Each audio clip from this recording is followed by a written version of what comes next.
ನಮಸ್ಕಾರಗಳು.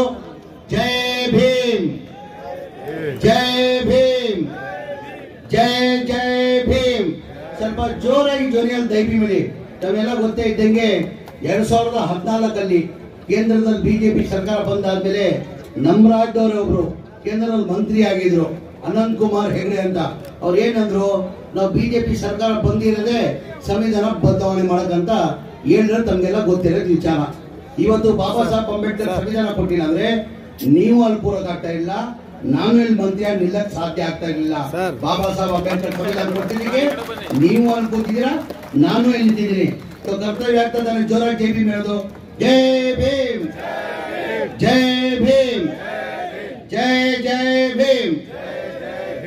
ವೇದಿಕೆ ಮೇಲೆ ಆಸೆಯಲ್ಲಿರುವ ನನ್ನ ಆತ್ಮೀಯರು, ನಮ್ಮ ಪಕ್ಷದ ಮುಖಂಡರು, ಸಚಿವರು, ಹಾವೇರಿ ಜಿಲ್ಲಾ ಉಸ್ತುವಾರಿ ಮಂತ್ರಿ ಆದಂತ ಶಿವನ್ ಪಾಟೀಲ್ ಸಾಹೇಬ್ರೆ, ಇನ್ನೊಬ್ರು ಆತ್ಮೀಯ ಸ್ನೇಹಿತರು, ಮಾಜಿ ಮಂತ್ರಿಗಳು, ಹಾಲಿ ಶಾಸಕರಾದಂತ ಆತ್ಮೀಯಾದಂತ ಶಿವಣ್ಣ ಅವರೇ, ಇನ್ನೊಬ್ರು ಆತ್ಮೀಯ ಸ್ನೇಹಿತರು, ಶಾಸಕರಾದಂತ ಯಾಸಿರ್ ಖಾನ್ ಪಠಾಣ್ ಅವರೇ, ಇನ್ನೊಬ್ರು ಆತ್ಮೀಯರು, ಮಾಜಿ ಶಾಸಕರು, ಹಾಲಿ ಚೇರ್ಮನ್ ಆದಂತ ಆಜಂ ಪೀರ್ ಖಾದ್ರಿ ಅವರೇ, ಆತ್ಮೀಯ ಸ್ನೇಹಿತರಾದಂತ ಸುರೇಶ್ ಗೌಡ ಪಾಟೀಲ್, ಮಾಜಿ MLA ಆದಂತ ಆತ್ಮೀಯಾದಂತ ಸುರೇಶ್ ಗೌಡ ಪಾಟೀಲ್ ಅವರೇ, ಬಾಲಚಂದ್ ಗೌಡ ಪಾಟೀಲ್ ಅವರೇ, ಚನ್ನಬಸಪ್ಪ ಅವರೇ, ಸಂಜೀವ್ ಅವರೇ, ರಾಮಣ್ಣ ಅವರೇ, ಅಬ್ದುಲ್ ಹನೀಫ್ ಅವರೇ, ವಿಜಯ್ ಅವರೇ, ವೇದಿಕೆ ಮೇಲೆ ಆಸೀನಿರುವ ಎಲ್ಲ ಆತ್ಮೀಯ ಸ್ನೇಹಿತರೆಲ್ಲ ಆತ್ಮೀಯರೇ, ಬಹಳ ವರ್ಷದಿಂದ ಆ ಕನಸಿತ್ತು, ಆ ಕನಸು ಇವತ್ತು ನೆನ್ಸಾಗಿದೆ ಅಂತ ಭಾವಿಸ್ತಾ ಇದ್ದೀವಿ. ಬಹಳ ವರ್ಷದಿಂದ ಹಕ್ಕುಪತ್ರನ ಕೊಟ್ಟಿಲ್ಲ, ಇದು 12 ವರ್ಷದಿಂದ ಇರೋದು. ಶಿವಣ್ಣ ಅವರು ನಾನು ಸಚಿವನಾದ್ಮೇಲೆ ನಮಸ್ಕಂತವ ಒಂದು 10 ಸತಿ ಬಂದು ಕೇಳಿರ್ಬೋದು, ಸರ್ ಬಹಳ ವರ್ಷದಿಂದ ಈ ಹಕ್ಕುಪತ್ರಗಳು ಕೊಟ್ಟಿಲ್ಲ, ದಯಮಾಡಿ ಬಡವರಿದ್ದಾರೆ ಅವ್ರಿಗೆ ಹಕ್ಕುಪತ್ರ ಕೊಡಿ ಅಂತ 1-2 ವರ್ಷದಿಂದ ಕೇಳ್ಕೊಂಡೇ ಬರ್ತಾ ಇದ್ರು.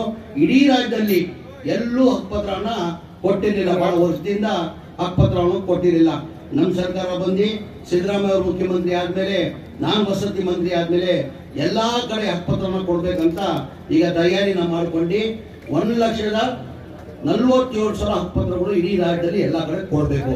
ಇದು ಮೊನ್ನೆ ನಾನು ಬಾಗೇಪಲ್ಲಿಯಲ್ಲಿ ನಮ್ಮ ಸುಬ್ಬಾರೆಡ್ಡಿ ಅವರು ಹೋದ ವಾರದಲ್ಲಿ ಅವ್ರದ್ದು ಒಂದು 515 ಹಕ್ಕುಪತ್ರನ ನಾನು ಕೊಟ್ಟಿದ್ದೆ. ಈಗ ಬ್ಯಾಡ್ಗಿಗೆ ಬಂದು ಬ್ಯಾಡ್ಗಿನಲ್ಲಿ 419 ಹಕ್ಕುಪತ್ರನ ಇವತ್ತು ಕೊಡ್ತಾವ್ರೆ. ನಾನು ಶಿವಾನಂದ ಪಾಟೀಲ್ ಸಾಹೇಬರು, ಶಿವಣ್ಣ ಅವರು ಒಂದು 10 ಜನಕ್ಕೆ ಕೊಡ್ತೀವಿ, ನಾವಿದ್ರೆ ಗೊಂದಲ ಬೇಡ ಅಂತ ಆಮೇಲೆ ಕೊಡ್ಬೇಕಂತ ತೀರ್ಮಾನ ಮಾಡಿದ್ರೆ, ತಾವಿಲ್ಲೇ ಇದ್ರೆ ಎಲ್ಲಾರು ನಿಮ್ಮ ಹಕ್ಕುಪತ್ರವನ್ನ ಕೊಡ್ತಾರೆ. ಅದ್ರ ಜೊತೆ ನಿಮ್ಮ ಶಿವಣ್ಣ ಬಗ್ಗೆ ಗೊತ್ತಿದೆ, ನಾನೇನ್ ಹೆಚ್ಚಾಗಿ ಹೇಳಕ್ ಬೇಕಾಗಿಲ್ಲ. ಶಿವಣ್ಣನ ಬಗ್ಗೆ ಬ್ಯಾಡ್ಗಿ ಇಲ್ಲ, ಹಾವೇರಿ ಜಿಲ್ಲೆಯಲ್ಲೇ ಶಿವಣ್ಣ ಏನಂತ ಎಲ್ಲರಿಗೂ ಗೊತ್ತಿರೋದು ವಿಚಾರ. ಅವ್ರ ಮಂತ್ರಿಯಾಗಿ ಏನ್ ಕೆಲಸ ಮಾಡಿದರೆ, ಶಾಸಕರಾಗಿ ಏನ್ ಕೆಲಸ ಮಾಡಿದರೆ, ನನ್ನ ಅನಿಸಿಕೆ ಹೋದ ಸತಿ ಬ್ಯಾಡ್ಗಿದ್ರಿಂದ ಶಿವಣ್ಣ ಅವರು ಗೆದ್ದಿರ್ಲಿಲ್ಲ, ಬಿಜೆಪಿ ಏನು ಗೆದ್ದಿದ್ದಲ್ಲಿ. ನಾನು ಜಿಲ್ಲಾ ಉಸ್ತುವಾರಿ ಮಂತ್ರಿ ಅವಾಗ ಆಗಿದ್ದೆ, ನಾನು ಇಲ್ಲೇ ಇದ್ದೆ. ಶಿವಣ್ಣ ಯಾವಾಗಲೂ ನಾನು ಜಿಲ್ಲೆಗೆ ಬಂದ್ರೆ ಶಿವಣ್ಣ ಅವ್ರು ನನ್ನ ಜೊತೆನೇ ಇರೋರು. ಶಿವಣ್ಣನ ಬಗ್ಗೆ ಈ ಜಿಲ್ಲೆಯಲ್ಲಿ ಎಷ್ಟು ಅಭಿಮಾನ ಇಟ್ಕೊಂಡಿದ್ದಾರೆ ಅಂದ್ರೆ ನಾನು ಕಂಡಾರೆ, ನಾನು ನೋಡಿದೀನಿ. ಏನಕ್ಕಂದ್ರೆ ಅಭಿಮಾನ ಏನಕ್ಕೆ, ಅವ್ರು ಮಾಡ್ತಾರೆ ಕೆಲ್ಸಕ್ಕೆ. ನನ್ನ ಅನ್ಸಿಗೆ 2.5 ವರ್ಷದಲ್ಲಿ ನನ್ನ ಅನ್ಸಿಗೆ ಬಹಳ ವರ್ಷದಿಂದ ಆಗಿರೋ ಕೆಲಸ ಎಲ್ಲ ಮನೆ ಶಿವಣ್ಣ ಅವ್ರು ಮಾಡ್ತಾವ್ರೆ. ಅವ್ರ ಮಾಜಿ ಮಂತ್ರಿ ಇದ್ರು ಅವ್ರ ತಾಲೂಕ್ ಸಂಬಂಧಪಟ್ಟಂಗೆ ಎಲ್ಲಾ ಸಚಿವರ ಹೋಗಿ ಕಾಲು ಕೈ ಇಟ್ಕೊಂಡು ಏನಾದ್ರು ಮಾಡಿ ಅವ್ರ ತಾಲೂಕ್ ಅಭಿವೃದ್ಧಿ ಕೆಲಸನ ಮಾಡ್ಕೊಂಡು ಬರ್ತಾವ್. ನಂತವನು ತಿಂಗಳಲ್ಲಿ ಕನಿಷ್ಠ ನಂತವ 5-6 ಸತಿ, ವಾರಕ್ಕೊಂದು ಸತಿ ಆದ್ರೂ ಬಂದು ಹೋಗ್ತಾರೆ. ಬಂದು ಈ ಕೆಲಸ ಇದೆ, ಆ ಕೆಲಸ ಇದೆ, ಕೆಲಸ ಮಾಡೋರ್ಗೂ ಬಿರಲ್ಲ, ಕೆಲಸ ಆಗ್ಲೇಬೇಕು. ಇವತ್ತು ಮೊನ್ನೆನು ಬಂದು ನೀವು ಬ್ಯಾಡ್ಗಿಗೆ ಬರುವಾಗ ನಂಗೆ ಅನುದಾನ ತರಬೇಕು, ನೀವು ಘೋಷಣೆ ಅಲ್ಲೇ ಮಾಡ್ಬೇಕಂತ ಮನೆ ಶಿವಣ್ಣ ಅವ್ರು ಕೇಳ್ಕೊಂಡಿದ್ರು. ಅಲ್ಪಸಂಖ್ಯಾತರ ಕಾಲೋನಿಗೆ 5 ಕೋಟಿ ಆದೇಶನ ಮಾಡ್ಕೊಂಡು ಬಂದೇವಿ. ಅದ್ರ ಜೊತೆಯಲ್ಲಿ ಬಹಳಷ್ಟು ಮಸೀದಿಗಳು, 45 ಮಸೀದಿಗಳು, 42 ಮಸೀದಿ ಇದೆ. 42 ಮಸೀದಿಗೆ 3,90,00,000 ಅದು ಆದೇಶನ ಮಾಡ್ಕೊಂಡು ಬಂದಿದ್ವಿ. ಅದ್ರ ಜೊತೆಯಲ್ಲಿ ಜೈನ್ ಸಮಾಜ ಅಂದ್ಕೊಂಡಿದ್ದೀವಿ ನಾವು, ಜೈನ್ ಸಮಾಜನು 20 ಲಕ್ಷದ ಕೆಲಸನ ಮಾಡ್ಕೊಂಡು ಬಂದಿದ್ದೀನಿ. ಶಿವಣ್ಣ ತಗೊಳ್ಳಿ ಸರ್, ದಯಮಾಡಿ ತಗೊಂಡ್ಬಿಡಿ, ಬೈಬೇಡಿ ನನ್ನ.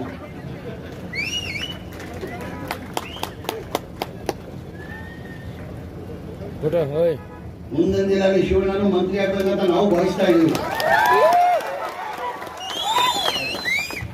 ತಮಗೆಲ್ಲ ಗೊತ್ತಿದ್ದಂಗೆ ನಮ್ಗೆ 2023 ಚುನಾವಣೆ ಟೈಮಲ್ಲಿ ನಾವು ಪಕ್ಷದ ನಮ್ಮ ನಾಯಕರಾದಂತ ಸಿದ್ದರಾಮಯ್ಯ ಅವರು DK ಶಿವಕುಮಾರನ 5 ಗ್ಯಾರಂಟಿಯನ್ನ ನಾವು ಘೋಷಣೆ ಮಾಡಿದ್ವಿ. 5 ಗ್ಯಾರಂಟಿ ಘೋಷಣೆ ಜನ ನಿರೀಕ್ಷೆ ಇಟ್ಟು 5 ಗ್ಯಾರಂಟಿ ಕೊಡ್ತಾರಂತ ನಂಬಿಟ್ಟು ನಂಬ್ಕೊಂಡು ನನ್ನ 140 ಸೀಟಿನ ಗೆಲ್ಸ್ಕೊಟ್ಟಿದ್ರು. ನಮ್ಗೆಲ್ಲ ಗೊತ್ತಿಲ್ಲ. ವಿರೋಧ ಪಕ್ಷದವ್ರು ಏನಂದ್ರು, ಈಗ ಏನ್ ಈ ಗ್ಯಾರಂಟಿಗಳು ಕೊಡ್ತೀನಿ ಅಂತ ಏನ್ ಕಾಂಗ್ರೆಸ್ ಅವರು ಘೋಷಣೆ ಮಾಡಿದ್ರು ಆ ಗ್ಯಾರಂಟಿಗಳು ಕೊಡಕ್ ಸಾಧ್ಯ ಆಗಲ್ಲ. ಕಾರಣ ಅಂದ್ರೆ ಆ ಗ್ಯಾರಂಟಿಗಳು ಕೊಡ್ಬೇಕಾದ್ರೆ ಕನಿಷ್ಠ 55 ರಿಂದ 60 ಸಾವಿರ ಕೋಟಿ ಆಗ್ತದೆ. ಈ ಗ್ಯಾರಂಟಿಗಳು ಕೊಡಕ್ ಸಾಧ್ಯ ಆಗ್ತಲ್ಲ. ಇವ್ರು ಬರೀ ರಾಜಕೀಯ ಭಾಷಣ ಮಾಡಿದ್ದಾರೆ, ಈ ಗ್ಯಾರಂಟಿ ಕೊಡಕ್ ಸಾಧ್ಯ ಆಗಲ್ಲ ಅಂದ್ರು. ನಮ್ ಸರ್ಕಾರ ಬಂದು ಒಂದೇ ತಿಂಗಳಲ್ಲಿ ಈ 5 ಗ್ಯಾರಂಟಿನ ಜಾರಿ ಮಾಡಕ್ ತಮ್ಗೆಲ್ಲ ಗೊತ್ತಿರೋದು. ವಿಮಾನಿಗೆ 200 ರೂಪಾಯಿ ಬರ್ತಾ ಇದೆಯಲ್ಲಮ್ಮ, ಕೈ ಹತ್ರ ಎಷ್ಟು ಜನ ಬರ್ತಾ ಇದೆ? ಎಲ್ಲರಿಗೂ ಬರ್ತಾ ಇದೆ. ಎಲ್ಲ ಬಸ್ಸಲ್ಲಿ ಇಡೀ ರಾಜ್ಯದಲ್ಲಿ ಕರ್ನಾಟಕ ಎಲ್ಲ ಫ್ರೀ ಬಸ್ ಎಲ್ಲ ಅಡ್ಡಾಡ್ತಾ ಇದ್ದೀರಾ? ಎಷ್ಟು ಜನ ಅಡ್ಡಾಡ್ತಾ ಇದ್ದೀರಾ? 200 ಯೂನಿಟ್ ಕರೆಂಟ್ ಫ್ರೀ ಬರ್ತಾ ಇದೆಯಾ? 5 kg ಇದ್ದಿದ್ದು 10 kg ಬರ್ತಾ ಇದೆಯಾ? ನಾವೇನ್ 5 ಗ್ಯಾರಂಟಿಯನ್ನ ಘೋಷಣೆ ಮಾಡಿದ್ವಿ ಅದು ನಾವು ಲಾಗು ಮಾಡಿದ್ರೆ ತಮ್ಗೆಲ್ಲ ಗೊತ್ತೇ ವಿಚಾರ. ನಾನು 6ನೇ ಗ್ಯಾರಂಟಿ ಅಂತ ಹೇಳಕ್ ಬಯಸ್ತಾ ಇದ್ದೀನಿ. ಚುನಾವಣೆ ಟೈಮಲ್ಲಿ ಎಂದು ನಾವು ಹೇಳಿಲ್ಲ ಈ ಮನೆಗಳು ಫ್ರೀ ಕೊಡ್ತೀವಿ ಅಂತ ನಾವು ಘೋಷಣೆ ಮಾಡಿರಲಿಲ್ಲ. ಚುನಾವಣೆ ಟೈಮಲ್ಲಿ ನಮ್ಮ ಸರ್ಕಾರ ಬಂದಾದ್ಮೇಲೆ ನಾನ್ ಮಂತ್ರಿ ಆದ್ಮೇಲೆ ನನ್ ಗಮನಕ್ಕೆ ಬಂತು ಏನಂತ 1,80,253 ಮನೆಗಳು ಸಿದ್ದರಾಮಯ್ಯ ಹಿಂದಿನ ಸರ್ಕಾರದಲ್ಲಿ ಸಿದ್ದರಾಮಯ್ಯ ಮುಖ್ಯಮಂತ್ರಿ ಇರುವಾಗ ಸ್ಯಾಂಕ್ಷನ್ ಮಾಡಿದ್ರು ಸ್ಲಮ್ ಬೋರ್ಡ್ಗೆ 1,80,253 ಮನೆ. ಅದೇ ತರ ರಾಜೀವ್ ಗಾಂಧಿ ASP ಆಶ್ರಯ ಮನೆಗಳು ಅದಕ್ಕೆ 47,860 ಮನೆ ಸ್ಯಾಂಕ್ಷನ್ ಮಾಡಿದ್ರು. ಒಟ್ಟಾಗಿ 2,60,000 ಮನೆ ಹಿಂದಿನ ಸರ್ಕಾರದಲ್ಲಿ ಸಿದ್ದರಾಮಯ್ಯ ಸಾಹೇಬರು ಮುಖ್ಯಮಂತ್ರಿ ಇರುವಾಗ ಸ್ಯಾಂಕ್ಷನ್ ಮಾಡಿದ್ರು. ಅದಾದ್ಮೇಲೆ ಸಮ್ಮಿಶ್ರ ಸರ್ಕಾರ ಬಂತು, ಬಿಜೆಪಿ ಸರ್ಕಾರ ಬಂತು, ಒಂದ್ ಮನೇನು ಸ್ಯಾಂಕ್ಷನ್ ಮಾಡಿಲ್ಲ, ಒಂದ್ ಮನೇನು ಕೊಡಕ್ ಸಾಧ್ಯ ಆಗಿಲ್ಲ. ಕಾರಣ ಅಂದ್ರೆ ಒಂದ್ ಮನೆ ಕಟ್ಟಬೇಕಾದ್ರೆ 7.5 ಲಕ್ಷ ಆಗ್ತದೆ. ಕೇಂದ್ರ ಸರ್ಕಾರದಿಂದ ಪ್ರಧಾನ ಮಂತ್ರಿ ಆವಾಸ್ ಯೋಜನಾ, ದಯಮಾಡಿ ಕೇಳಬೇಕು, ಕೇಂದ್ರ ಸರ್ಕಾರದಿಂದ ಪ್ರಧಾನ ಮಂತ್ರಿ ಆವಾಸ್ ಯೋಜನಾ ಅಂತ 1.5 ಲಕ್ಷ ಕೊಡ್ತಾರೆ. ಆ ಬಡವ್ರ ಮನೆಗೆ GST ಹಾಕಿ 18% 1,32,000 ವಾಪಸ್ ತಗೊಂಡವ್ರೆ. ನಾನು ಬಹಳಷ್ಟು ಸದನದಲ್ಲಿ ಬಹಳ ಸತಿ ಬಿಜೆಪಿ ಸ್ನೇಹಿತರಿಗೆ ಹೇಳಿದೆ, ಸರ್ ಬಿಜೆಪಿ ಹಿಂದೆ ಸರ್ಕಾರ ಕೇಂದ್ರದಲ್ಲಿ ಮತ್ತೆ ಪ್ರಧಾನ ಮಂತ್ರಿಗಳಿಗೆ ಹೇಳಿ ಈ ಬಡವ್ರ ಮನೆ ಕಟ್ಟಕ್ಕೆ GST ಆಗಬಾರ್ದು ಅಂತ ಬಿಟ್ಟು ಬಿಜೆಪಿ ಸ್ನೇಹಿತರಿಗೆ ಹೇಳಿದೆ. ಅವ್ರ ಬಡವ್ರ ಬಗ್ಗೆ ಕಾಳಜಿ ಕಾರಣಕ್ಕೆ ಮಾತಾಡಿದ್ರು ಗೊತ್ತಿಲ್ಲ. 7.5 ಲಕ್ಷ ಕಾಸ್ಟ್ ಆಗ್ತದೆ. ಕೇಂದ್ರ ಸರ್ಕಾರದಿಂದ 1.5 ಲಕ್ಷ ಕೊಡ್ತಾರೆ, ರಾಜ್ಯ ಸರ್ಕಾರದಿಂದ 1.5 ಲಕ್ಷ ಕೊಡ್ತಾರೆ. 7 ಲಕ್ಷದಲ್ಲಿ 3 ಲಕ್ಷ 4.5 ಲಕ್ಷ ಉಳಿತದೆ. ಬೆನಿಫಿಷಿಯರಿ ಎಲ್ಲಿಂದ ಕೊಡಕ್ ಸಾಧ್ಯ? ಬಡವರು ಎಲ್ಲಿಂದ ಕೊಡಕ್ ಸಾಧ್ಯ? ಟೋಟಲ್ ಬೆನಿಫಿಷಿಯರಿ ಪೇಮೆಂಟ್ ಬರಬೇಕಾಗಿತ್ತು 9,500 ಕೋಟಿ ಬರಬೇಕಾಗಿತ್ತು. ಎಷ್ಟು ಬರಬೇಕಾಗಿತ್ತು? 2,30,000ಗೆ 9,500 ಕೋಟಿನಲ್ಲಿ ಬರೇ 310 ಕೋಟಿ ಬಂದಿದೆ. ಯಾರು 5,000 ಕೊಟ್ಟವ್ರೆ, 10,000, 15,000, 20,000 ಮೇಲೆ ಬಡವರು ಯಾರು ಕೊಡಕ್ಕೆ ಸಾಧ್ಯ ಆಗಲ್ಲ. ನಾನ್ ಮಂತ್ರಿ ಆದ್ಮೇಲೆ ನನ್ನ ಗಮನಕ್ಕೆ ಬಂದಾದ್ಮೇಲೆ ನಾನು ಹೆಂಗೋಪ್ಪ ಮನೆ ಮುಖ್ಯಮಂತ್ರಿಗೆ ಹೋಗಿ ಹೇಳೋದು, ಏಕೆಂದ್ರೆ ಗ್ಯಾರಂಟಿಗಳಲ್ಲಿ 55,000 ರಿಂದ 60,000 ಕೋಟಿ ಆಗ್ತದೆ.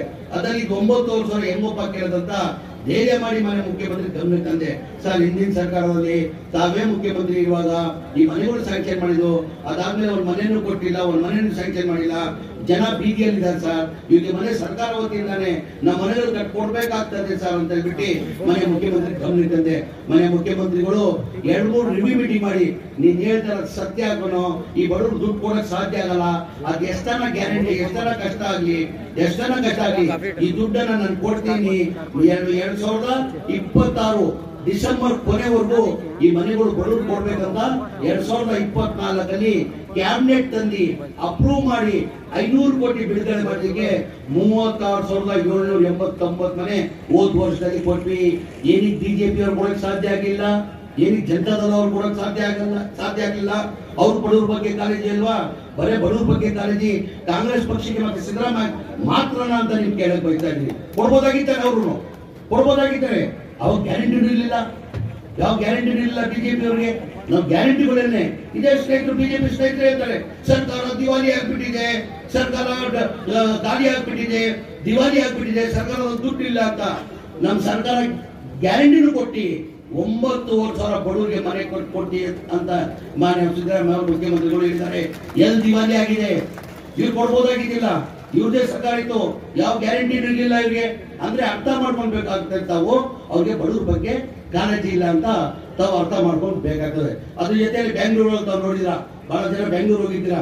ಬೆಂಗಳೂರು ಇವತ್ತು 1.5 ಕೋಟಿ ಜನಸಂಖ್ಯೆ ಆಗಿದೆ. ಇವಾಗ ಬೆಂಗಳೂರಲ್ಲಿ ಮಾನ್ಯ ಸಿದ್ದರಾಮಯ್ಯ ಅವರು ಹಿಂದಿನ ಸರ್ಕಾರದಲ್ಲೇ ಸಿದ್ದರಾಮಯ್ಯ ಸಾಹೇಬರು ಮುಖ್ಯಮಂತ್ರಿ ಇರುವಾಗ ಏನಂದ್ರೆ ಬಡತನ ಜಾಸ್ತಿ. ಬೆಂಗಳೂರು ಸಿಟಿಯಲ್ಲಿ ಆಟೋ ಚಾಲಕರು, ಬೀಡಿ ವ್ಯಾಪಾರ ಮಾಡೋರು, ಕೂಲಿ ಮಾಡೋರು ಜಾಸ್ತಿ ಇದ್ದಾರೆ.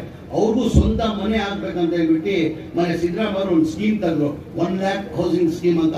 ಅಲ್ಲಿ ರಾಜೀವ್ ಗಾಂಧಿಗೆ 1,53 ಎಕರೆ ಹ್ಯಾಂಡ್ ಓವರ್ ಮಾಡಿದ್ರು ನಮ್ಮ ರಾಜೀವ್ ಗಾಂಧಿಗೆ. ಈ ಬಡವರಿಗೆಲ್ಲ ಮನೆ ಕೊಟ್ಕೊಡಿ ಅಂತ ಹ್ಯಾಂಡ್ ಓವರ್ ಮಾಡಿ 6 ಲಕ್ಷನ ರೇಟ್ ನಿಗದಿ ಮಾಡಿದ್ರು. ಎಷ್ಟು?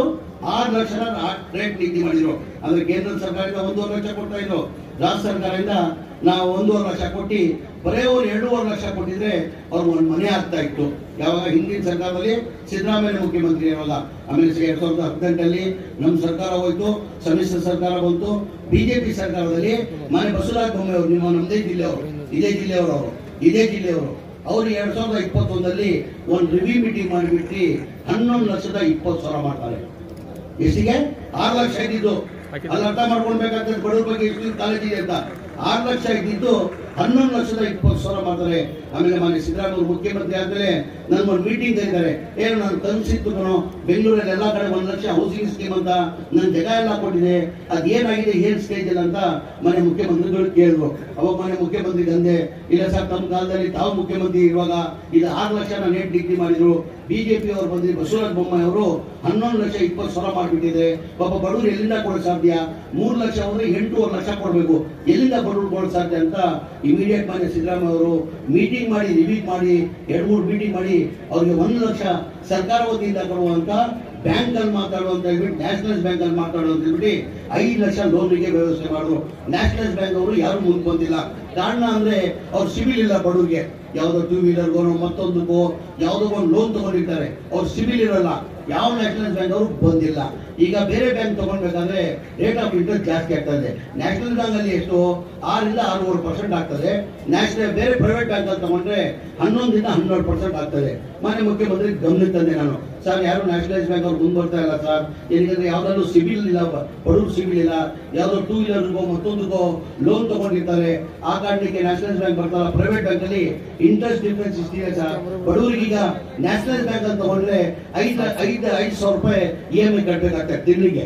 ಈಗ ಬೇರೆ ಪ್ರೈವೇಟ್ ಬ್ಯಾಂಕ್ ಅಲ್ಲಿ ತಗೊಂಡ್ರೆ ಇಂಟ್ರೆಸ್ಟ್ ರೇಟ್ ಆಫ್ ಇಂಟ್ರೆಸ್ಟ್ ಜಾಸ್ತಿ ಕಾರಣಕ್ಕೆ 8,500 ಆಗ್ತದೆ. ಅಂದ್ರೆ 3,500 ಬಡವರಿಗೆ ಬಹಳ ದೊಡ್ಡ ಅಮೌಂಟ್, ಅದು ಕಟ್ಟಕ್ ಸಾಧ್ಯ ಆಗಲ್ಲ. ಇನ್ನೊಂದು ಮೀಟಿಂಗ್ ಮಾಡಿ, ಇಲ್ಲ ನಿನ್ ಕ್ಯಾಬಿನೆಟ್ಗೆ ಆ ಪ್ರಪೋಸಲ್ ತಗೊಂಡ್ಬಾ, ಪ್ರೈವೇಟ್ ಬ್ಯಾಂಕ್ ಅಲ್ಲಿ ತಗೋ, ಅಡಿಷನಲ್ ಇಂಟ್ರೆಸ್ಟ್ ಇದೆಯಲ್ಲ ಆ ಸರ್ಕಾರ ವತಿಯಿಂದ ಕಟ್ಟುವ ಅಂತ ಹೇಳ್ಬಿಟ್ಟು 100,000 ಮನೆಗೆ 1,600 ಕೋಟಿ ಸರ್ಕಾರ ಈಗ ಕೊಡ್ತಾ ಇದೆ. ಇದೆಲ್ಲ ಇದೆಲ್ಲ ಅರ್ಥ ಮಾಡ್ಕೊಳ್ಬೇಕಾಗ್ತದೆ. ಬಿಜೆಪಿಗೆ ನಮ್ಗೆ ಎಷ್ಟು ವ್ಯತ್ಯಾಸ ಇದೆ ಅಂತ ತಾವೆಲ್ಲ ಅರ್ಥ ಮಾಡ್ಕೊಳ್ಬೇಕಾಗ. ಹಾಗಾಗಿ ನಾನು ಬೇರೆ ಕಾರ್ಯಕ್ರಮ ಇಲ್ಲಿಂದ ಬೆಂಗಳೂರಿಗೆ ನನ್ನ ಕಾರ್ಯಕ್ರಮ ಇತ್ತು. ಬೆಂಗಳೂರಿಗೆ ಹೋಗಿ ಕಾರಣಕ್ಕೆ ನಾನು ಹೆಚ್ಚಾಗಿ ನಾನು ಮಾತಾಡೋಕೆ ಹೋಗಲ್ಲ. ಶಿವಣ್ಣ ಅವ್ರು ಇನ್ನೊಂದೆಲ್ಲ ಕೇಳ್ಕೊಂಡ್ರು, ದಯಮಾಡಿ ನೀವು ಹಕ್ಕುಪತ್ರ ಕೊಟ್ಟಿದ್ದೀರಾ, ಮನೆ ಕಟ್ಕೊಡಿ, ಅವ್ರು ಬಡವರು ಇದ್ದಾರೆ ಪಾಪ, ಅವ್ರು ಕಟ್ಕೊಳಕ್ ಸಾಧ್ಯ ಆಗಲ್ಲ ಅಂತ. ನಮ್ಗೆಲ್ಲ ಗೊತ್ತೇ ಇದ್ದಂಗೆ ನಮ್ಮ ಸಿದ್ದರಾಮಯ್ಯ ಅವ್ರ ಹಿಂದಿನ ಸರ್ಕಾರದಲ್ಲಿ ಸಿದ್ದರಾಮಯ್ಯ ಮುಖ್ಯಮಂತ್ರಿ ಇರುವಾಗ ULB ಸ್ಕೀಮ್ ಅಂತ ಅವರೇ ಕಟ್ಕೊಳ್ಳೋದು ಮನೆ ಕಟ್ಟಕ್ಕೆ 1,20,000 ಸರ್ಕಾರದಿಂದ ಕೊಡ್ತಾ ಇದ್ರು. ನಮ್ಗೆಲ್ಲ ಗೊತ್ತಿರೋ ವಿಚಾರ. ಹಿಂದಿನ ಸರ್ಕಾರದಲ್ಲಿ ಸಿದ್ದರಾಮಯ್ಯ ಮುಖ್ಯಮಂತ್ರಿ ಇರುವಾಗ 14,53,000 ಮನೆಗಳು ಕೊಟ್ಟಿದ್ರು. ಎಷ್ಟು? 14,00,000 ಪ್ರತಿ ವರ್ಷ 3 ಲಕ್ಷ ಟಾರ್ಗೆಟ್ ಅನ್ನ ಕೊಡ್ತಾ ಇದ್ರು. 14,53,000 ಕೊಟ್ಟಿದ್ರು ಸಿದ್ದರಾಮಯ್ಯ ಹಿಂದಿನ ಸರ್ಕಾರದಲ್ಲಿ. ಈಗ ಮನೆ ಸಿದ್ದರಾಮಯ್ಯ ಅವರಿಗೆ ಮನೆ ಮುಖ್ಯಮಂತ್ರಿಗಳು ನಾನು ಬಜೆಟ್ ಅಲ್ಲಿ ಮನವಿ ಮಾಡ್ಕೊಂಡೆ, ಇಲ್ಲ ಸರ್ ಬಡವರಿದ್ದಾರೆ, ಬಡವರು ದುಡ್ಡು ಕೊಡಕ್ ಸಾಧ್ಯ ಆಗಲ್ಲ, ನಮ್ಮ ಸ್ಲಮ್ ಅಲ್ಲೂ ಟಾರ್ಗೆಟ್ ಕೊಟ್ಟಿಲ್ಲ, ರಾಜೀವ್ ಗಾಂಧಿಗೂ ಟಾರ್ಗೆಟ್ ಕೊಟ್ಟಿಲ್ಲ, ಈ ವರ್ಷ ದಯಮಾಡಿ ಟಾರ್ಗೆಟ್ ಕೊಡ್ಬೇಕಾಗ್ತಂತ ಮನೆ ಮುಖ್ಯಮಂತ್ರಿ ಕೇಳ್ಕೊಂಡೆ. ಮನೆ ಮುಖ್ಯಮಂತ್ರಿ ಅಂದ್ರು, ಈ ಮನೆಗಳು ಕಂಪ್ಲೀಟ್ ಮಾಡ್ಬೇಡ, ಈ ವರ್ಷದಲ್ಲಿ ಬರೋ ವರ್ಷದಲ್ಲಿ ನಾನು ಟಾರ್ಗೆಟ್ ಕೊಡ್ತೀನಿ ಅಂತ ಮನೆ ಮುಖ್ಯಮಂತ್ರಿಗಳು ಮಾತು ಕೊಟ್ಟಿದ್ದಾರೆ. ಇವತ್ತು ಏನ್ 1,20,000 ಇದೆ ಈಗ, ಅದಕ್ಕೆ ಮನೆ ಮುಖ್ಯಮಂತ್ರಿ ತಲೆಯಲ್ಲಿ ಅವ್ರ ಬಡವರು 1,20,000 ಕಟ್ಟಕ್ ಸಾಧ್ಯ ಆಗಲ್ಲ. ಅದಕ್ಕೆ SC STಗೆ 4 ಲಕ್ಷ, ಜನರಲ್ಗೆ 3.5 ಲಕ್ಷ ಮಾಡುವಂತ ಮನೆ ಮುಖ್ಯಮಂತ್ರಿಗಳು ತೀರ್ಮಾನ ಕೊಡ್ತಾರೆ. ಅದೇ ತರ ರಾಜೀವ್ ಗಾಂಧಿ ಆಶ್ರಯ ಮನೆಗಳು ಅಂತೀವಿ. ಈಗೇನು ಪತ್ರ ಕೊಡ್ತಾ ಇದೀವಿ, G+3 ನಾವು ಕಟ್ರೆ ಅದು 8.5 ಲಕ್ಷ 7.5 ಲಕ್ಷ ಮನೆ ಆಗ್ತದೆ. ಈಗ ಮನೆ ಮುಖ್ಯಮಂತ್ರಿ ಅದು ಗಮನದಲ್ಲಿದೆ, ಬರೀ ಬೆನಿಫಿಷಿಯರಿ 1 ಲಕ್ಷ ಕೊಡ್ಬೇಕು, ಮಿಕ್ಕಿ ಸರ್ಕಾರ ವತಿಯಿಂದಲೇ ಕಟ್ಕೊಡುವಂತ ಬರೋ ವರ್ಷ ಟಾರ್ಗೆಟ್ ಕೊಡ್ತಾ ಆ ಟಾರ್ಗೆಟ್ ಅಲ್ಲಿ ನನ್ನ ಜವಾಬ್ದಾರಿ ಆ ಮನೆಗಳು ಮಾಡಿಸ್ಕೊಳ್ಳೋದು. ಬರೋ ವರ್ಷ ಬಜೆಟ್ ಆದ್ಮೇಲೆ ಆ ಮನೆಗಳು ಕಟ್ಟಿಸ್ಕೊಳ್ಳೋ ಜವಾಬ್ದಾರಿ ನಾನೇ ಬರ್ತೀನಿ. ಶಿವಾನಂದ ಪ್ರಸಾದ್ ಕರ್ಕೊಂಡು ಆ ಗುಡ್ಡೆ ಪೂಜೆನ ನಾನು ಮಾಡ್ತೀನಿ. ನನ್ನ ಜವಾಬ್ದಾರಿ ಮಾಡ್ಕೊಡ್ತೀನಿ ಅಂತ ಹೇಳ್ದ. ನಾನು ಬೆಂಗಳೂರು ಹೋಗೋ ಕಾರಣಕ್ಕೆ ನಾನು ಹೆಚ್ಚಾಗಿ ಮಾತಾಡೋಕೆ ಹೋಗಲ್ಲ. ನೀವೆಲ್ಲ ಪ್ರಾರ್ಥನೆ ಆವಾಗ ಪ್ರಾರ್ಥನೆ ಮಾಡಿ. ಶಿವಣ್ಣನ ಭಾಳ ಹತ್ರದಲ್ಲಿ ನೋಡಿದ್ದೀರಾ, ನಾನು ಭಾಳ ಹತ್ರದಲ್ಲಿ ನೋಡಿದ್ದೀನಿ. ಶಿವಣ್ಣ ಅವರು ಆದಷ್ಟು ಬೇಗ ಮಂತ್ರಿ ಆಗಲಿ ಅಂತ ಪ್ರಾರ್ಥನೆಯನ್ನು ಮಾಡಲಿ ಅಂತ ಹೇಳಿ ನನಗೆ ಮಾತಾಡೋಕೆ ಅವಕಾಶ ಕೊಡಿ. ನಾನು ಮಾತು ಕೊಡ್ತೀನಿ. ಜೈ ಹಿಂದ್, ಜೈ ಕರ್ನಾಟಕ, ಜೈ ಕಾಂಗ್ರೆಸ್.